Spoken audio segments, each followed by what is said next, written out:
The real question is what still makes us valuable. Trust, community, human connection. After 20 years in tech and e-commerce, Adrien Naeem believes the future belongs to the people who can build what machines cannot. Please, welcome Adrien. C'est moi?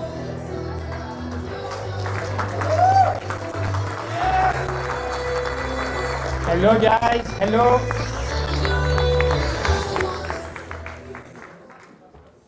Hello everyone. Bonjour. The room is full. I was sure with the champagne that people will not come back, will stay around, and will continue to have drinks. I'm so happy to be here. Hello everyone. Bonjour. Hola. Dzień dobry. I was told that there are people from all around the world here. Thank you, Matt. So my name is Adrien, but before starting, I have a quiz for you. What has Poland and Pakistan in common? You. Except the first letter. What did you say? You. That's the right answer. It's me. I'm born in 1982. My father is Pakistani. My mother is Polish. They met in Paris. They had 9 kids. Here on the picture, you see 5 of them. The eldest is Olivier, in green. Then we have Laetitia, Diana, Adrien, Edouard, and you don't see them on the pictures, Benoît, Florence, Angélique, Myriam. So I come from a big family, and in the 80s, it was not that common. Even now, it's even worse, and it's so uncommon. My father is Pakistani, and he's Muslim. And my mother is Polish, and she's Catholic. So I let you imagine the mix it has on at home. When I go every Sunday at home, now with my son and my wife, you have in the living room, you have the Bible next to the Quran. Just amazing. And it was not a big thing in the 80s. So all my life, I was surrounded by people around me. I had 5 sisters. And I'm very lucky because my father was a geek. Who remember the Thomson TO9? TO9. Maybe it was a big thing in France. You? Who had a Thomson TO9? Only one person? We are just 2. Okay, so I was maybe 4 or 5 years old, and I was starting to do some shell on DOS, Windows. Windows was at the beginning, and I was starting to program, kind of playing around. During the next 20 years, when I started my career, I worked for the most prestigious brand and company in the world. And still, I always felt that I didn't belong to this world. I joined a company in 2006 called Website Story. I cannot see you, so I cannot ask if you know Website Story. Funny name, very funny name. But they got acquired by Omniture, not so funny name. They got acquired Omniture by Adobe. I was the first employee in France from Website Story, and I joined Adobe through acquisition 3-4 years later. And Adobe acquired this technology that was, now it was called Site Catalyst back in the days. It was the leading web analytics tools worldwide. And me coming from a suburb in Paris, around Paris, I was working for this company. I had a break. I went to Argentina for 1 year in 2009. And then when I came back, I joined a small company called Demandware. Demandware, when I joined this company, it was an 80 people company. The HQ was in Jena in Germany and in Boston in the US. 7 years later, this company was acquired by Salesforce. And it's now Salesforce Commerce Cloud. So I was lucky to see all the transformation from 2010 to 2020 with Demandware, the SaaS cloud e-commerce platform. Shopify was not that big at those times. It was really about hybrids, if you remember them, and Demandware. So I was very lucky because I worked for like those top US companies that were growing very fast on the market. And I had many different positions. I was channel manager, sales engineer, sales, country manager, VP sales, general manager. I had all kinds of positions. I was the best at taking a technology and helping the company to grow into Europe. Southern Europe, Western Europe, Northern Europe, Europe. I knew how to hire a SDR manager, a SDR team, exactly define what is the activity and the performance they need to have weekly, monthly, quarterly. I knew how to hire sales, what is the sales playbook, objection handling, USP, MEDPIC, BANT, all those sales methodology, marketing, white paper, data sheet, and all those things. So I had like the sales playbook of how to sell those big SaaS companies, SaaS solution. I had it. And then in 2019, something happened. And I start to felt that the model I knew for almost 20 years will not be the same and will not work anymore. So there's something funny about me. There are many things funny about me. But one of the things is that since I remember, since maybe 25 years old, every 4 years, I take a break. When I was 27, 28, I went to Argentina for 1 year. Then I went to Colombia, then to Germany, etc. When you have a kid, it's harder to travel for 1 year. So I decided every 2 years to have a 1 week break without phone, without laptop, and without internet. I'm not that religious because there was too many religion at home. So now I'm like an atheist. But still, I decided to go to a monastery. And every 2 years, I go for 5 days to a monastery. And they don't ask you to pray or do anything. You can go there. In 2019, I go to a monastery for 5 days. I don't know how it will. I can barely see you, but have anyone tried this thing about going for a few days and disconnect completely from technology? Can you raise your hand? No one? 1, 2? Okay, there might be 10 people. I will share my experience, and I think it's very personal, so I don't know if you guys can relate, and we can discuss about this afterwards. The first day when you arrive, you disconnect everything. You have no mail, no calendar invite, no meeting, nothing to think about. And for the first day, I sleep. I sleep like 14, 16 hours. So I sleep, then I wake up for 1 hour, I drink water, whatever, and then I go to sleep. The second day, I'm in this flow state. This is amazing. This is the best drug in life. You can read books and you understand. You can write, you have many ideas. You click, you think fast, and everything is so nice. On the second day, I always do the same mistake. I think it could be nice to be in jail because you have so much time to think and to think about life, to read and so on. The third day is the worst. The third day, you feel trapped. You feel crazy. You want to leave. You say, what the fuck am I doing here? I want to leave. I want to connect my phone. I want to go back to see the civilization and so on. The third day is the hardest one. This is where you just test yourself if you want to go to a further or not. And the fourth day, this is when magic happens. This is when you have this idea. You just walk or you just think and something happened. It happened to me the 4 times I went to this monastery every 2 years. In 2019, in September 2019, there are 2 things that come from this retreat. There are a couple of things, but 2 things that are interesting here. The first one is building a community. And the second one is using AI to empower and to have this community. So community is really people-oriented, engaging with people, and the AI is the platform, is how we use technology to enable this. And it's funny because it's really directly linked to who I am, right? The technology from my father and the religion and all these aspects and family from a relationship. There are 2 things I wanted to share with you. The first one is what we have built as a community, and the second is with the technology. And I say we because I did it with my business partner, Laetitia. She couldn't make it here. And yeah, maybe it's too bright. I'm sorry, I didn't do the room, and I should have stayed on the black. But at least I can see who is sleeping, right? So the first one is about the community. I call, when Matt asked me, okay, what's the title for your speech? I call it the community is the new currency. Community is the new currency. Community is so hard to build, but once you have it, you can have anything you want if you are smart about it. So we created in 2019 a media called Le Café de l'e-commerce. It's an e-commerce podcast. It was in February 2019. In September, I come back from this monastery, and I talk to Laetitia, and we start our community. I'm a big fan of WhatsApp. The first thing I do when I wake up, I launch my Whoop app, and then I launch my WhatsApp. And it's probably the last thing I do before sleeping. So I said to Laetitia, let's start a WhatsApp community. This new feature they have launched called Community. I start the WhatsApp community, and also it's a WhatsApp group, and I add my family. We are 25. They know nothing about e-commerce. They don't understand what we are doing, but at least there are some people on the group.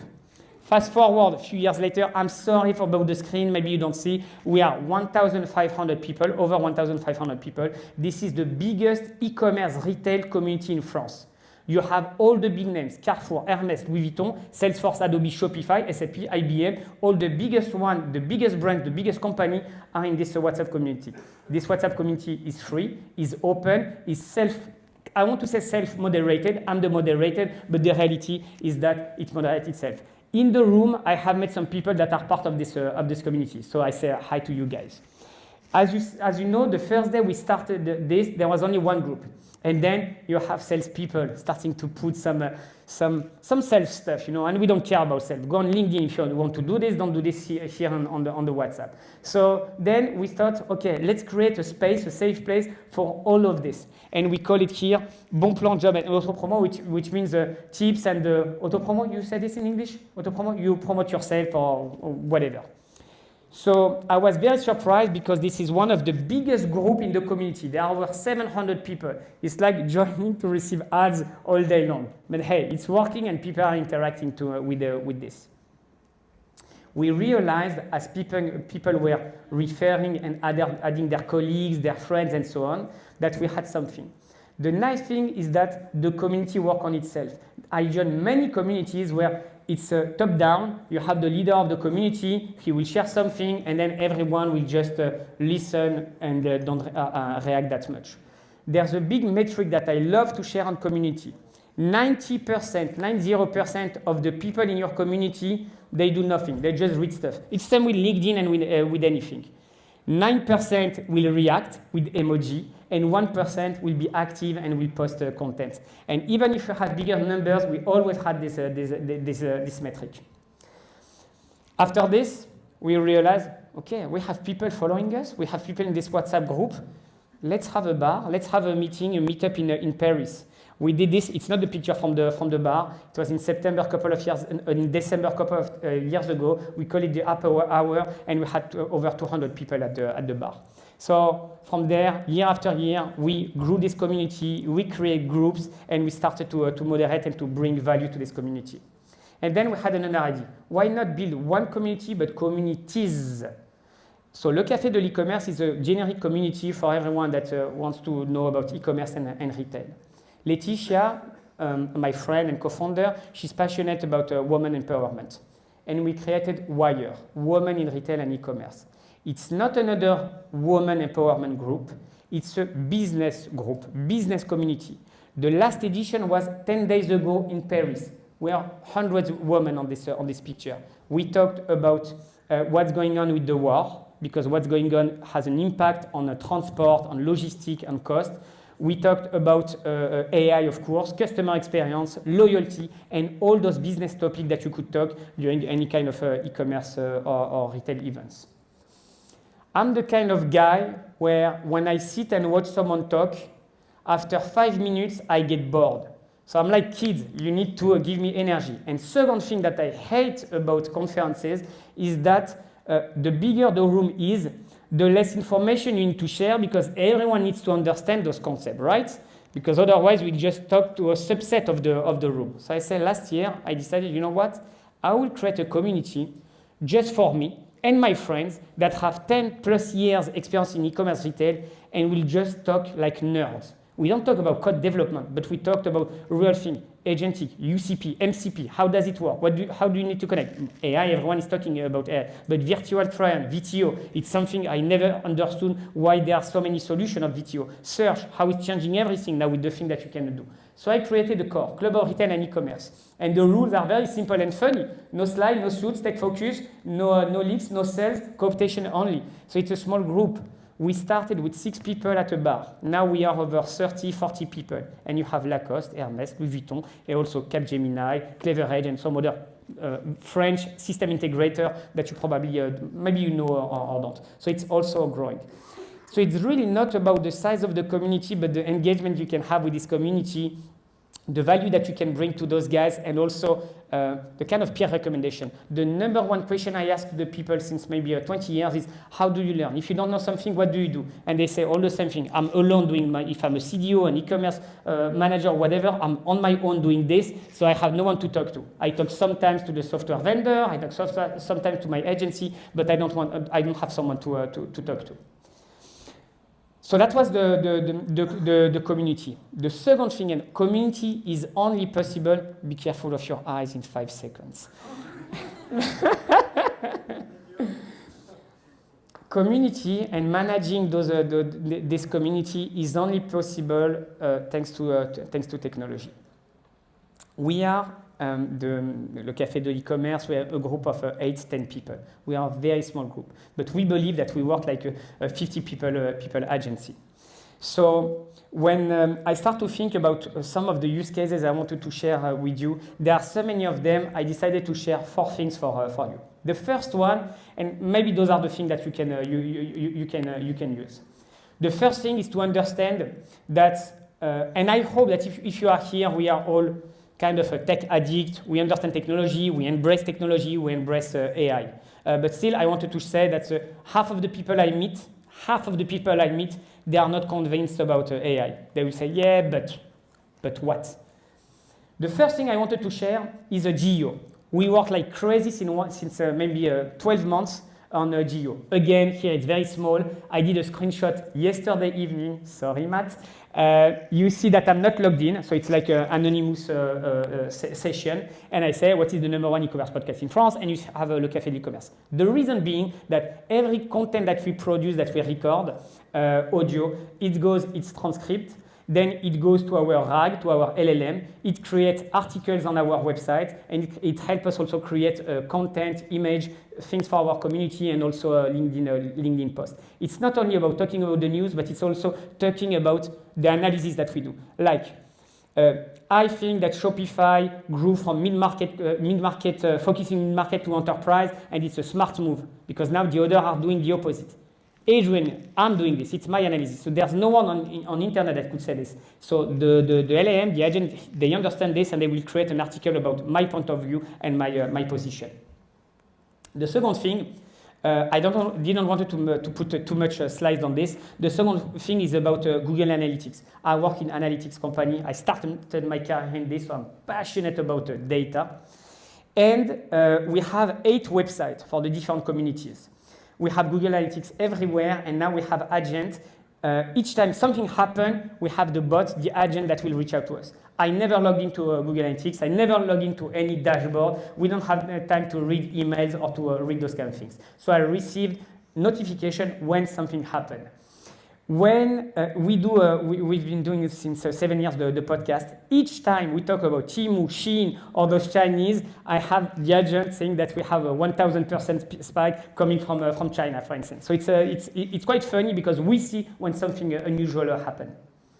The third thing that I'm super proud, when I started in 2000 coding, developing a website, I used the Joomla. Who remembers Joomla? Okay, I love this. Maybe 1/3 of the room. So you remember in 2000 Joomla, WordPress, and all those the solutions, the CMS. So we use Webflow, but very quickly we felt that Webflow was not the right solution for us. So last year we migrated to website managed by agents. So you have a Slack channel, you ask the agent, change this picture, change this content, etc. So it will change automatically. You have nothing, you don't have an administration, it's just a conversational discussion that you have with your agent. That was the first phase. The next phase was, and it was released in January of this year for the 8 websites, we have now the agent reading the best practice and auto-correcting itself. So every week, the agent is crawling the website, and he knows the best practice in the LLMs.txt, in the sitemap, or whatever, how to better push the content and how to better present. So we had this. And a couple of weeks ago, we just released, for me, I'm super proud of this, it's the next phase where everything we do, all the emails, all the calls that we have, goes into our RAG, and the agent analyze everything that we are sending or talking about and update the website with this. So we have the agent that optimizes our website with the best practice, but also with what we say. I will give you an example. You know what? In 1 month, it's a public holiday, so we need to change this lunch to move it from Tuesday to Thursday. The agent will read this and will update automatically the website. Or we are organizing on Thursday, we do something with Shopify, a breakfast with OpenAI and Google. The agent will understand this and will put it on the website and put maybe a call to action. So this is something I'm super happy because now it's less about what we want on our website, it's more the agent knows better than us what is the right thing to do. The last thing I wanted to show you, and this is the last example I had for AI, it's something that I will call the kind of digital twins. So basically, you understand that everything I'm doing, I put this in the RAG, in the LLM. Now, the agent that you have detected, so this is for the week of the February 17th. I didn't want to share too much recent information. There's only one word that I have blurred, but everything is like real data. So you have here the report. He analyzed 36 meetings, every emails and so on, and then I have this kind of a site update recommendation, communication IDs, trend detected opportunity. If I have a call with one of you, when we do it face-to-face, it's harder, right? But we have a call, you talk about something that is coming, something huge, it will populate this and you will say, you know what, maybe there's something you should produce around this or you should take care of this. And I will give you, this is a real live example. We had this point to notes. That was Benjamin. We had someone from our team. He was working on a specific project, so we need to take care of this. Long sales cycle, IT security. We had an audit, and we need to work on this. And then partner pipeline. We have many partners. How we will manage this. So those are recommendations, right? But it gives you, it's push versus pull. It gives you like information that you need to know, and you know how to act about it. I have 1 minute left, and I talk fast. So. First of all, I'm not comfortable being on stage because I'm the last person to give advices. I'm just sharing my story. I would say, who is the biggest loser of this room? And I will raise my hand. In the last 4 years, I opened a Colombian restaurant. My wife is Colombian. We opened a restaurant, Antojao. It lasted 3 years, and then we had to close it. With a friend, we created a Senzu CBD. It's like a CBD pills that you can take. It lasts 2 years, and we had to shut this down. I opened an online gym, one gym, fitness at your place, fitness at your pace. I love the tagline. Unfortunately, after 4 years, I had to close it. So I wouldn't say, I don't want to give any advice. I would just say the mantra, the thing that I apply every day. The number one is when I started my career with Site Catalyst, Omniture, Adobe, and so on in analytics, there was a concept, and you probably all know about this. Now it's called conversion rate optimization, but back in days we didn't have this word. It's really the virtuous circle of improvement. Basically, you A/B test everything and you improve every day. So this is what we are doing every day, trying. I show you the success of the AI use cases. There are so many things that we tried that completely failed. 2 years ago, we spent 4 months, full-time months, to move the wire community on Circle. You probably know this platform. At the last moment, we stopped. So we wasted 4 months for different reasons. The second advice is, most of the time, the number one question I receive on agentic AI when I talk about this is, what is the tool that you use? The most important thing in AI is the mindset. So I don't care about the others, I care about me. It's like the gym. Every day you need to practice. Not going on code. If you don't code, but just think about what is the use case, how can I solve it, how can I try to do something, and you learn by doing. And I'm very surprised people saying I use it for my business, but in my personal life I don't use it. I don't know, for me I find it strange because AI should be part of how you think, and it's really the mindset that needs to change. And the last word, the closing word, will be for diversity. I mean, it's part of my story, it's part of who I am, and working with people that are different, old people, young people. I talk the same way if you are 18 or 56, right? And we have those people in the team. You can be black, white, or whatever the color, whatever the religion, we talk exactly the same, and being challenged by someone different, especially in those times now where everyone is afraid about everyone, I think it's something that is also a driver to push you further. And that's it for me. Big light on you.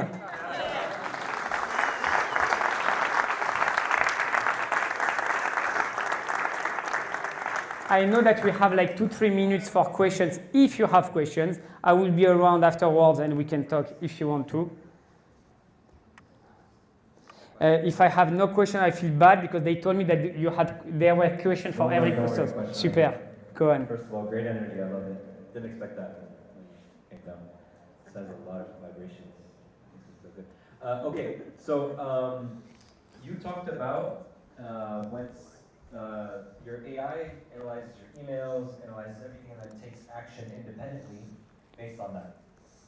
That worries me a lot. Do you have human in the loop steps? Or I can send you an email right now to send me all of your information and that'll happen? I had to simplify to make it simple and clearer. We have like different level of gravity. For the simple one, changing a typo or something, I don't care, just change it. For the thing that is all the pictures, all the things that are like name of the people or events of those kind of things, it goes through validation. It's much faster to validate something rather than say do it or to correct. So you're right, we still have a human. Cool. And how much does this AI stuff cost you a month? I love this question. You know why? Because yesterday at midnight, I was investigating. I was looking at how much credit do we pay. And the answer is between 800 to 1,000 euro per month. So I think it's not that much, but yeah. Do you have a model preference? ChatGPT, Anthropic? You are talking about tools, and we don't care about tools, remember? Yes, unless it's a question of cost. Okay, so there are two things. The most important, yes, it's not about a tool, it's about a process and people, right? Product, process, people. Process and people. People, changing people to use from one tool to the other is very hard. So usually in the team, people that stay on ChatGPT, just stay on ChatGPT. The delta is not that big. The developer and those geeky that want to try different things, they can change. But the process, we need to stick to one solution. So in the back end, to answer your question, it's Claude, mainly Claude. But in the front, for all the simple things from the front team or the business team, it's ChatGPT. Thank you very much, guys. Thank you. Merci.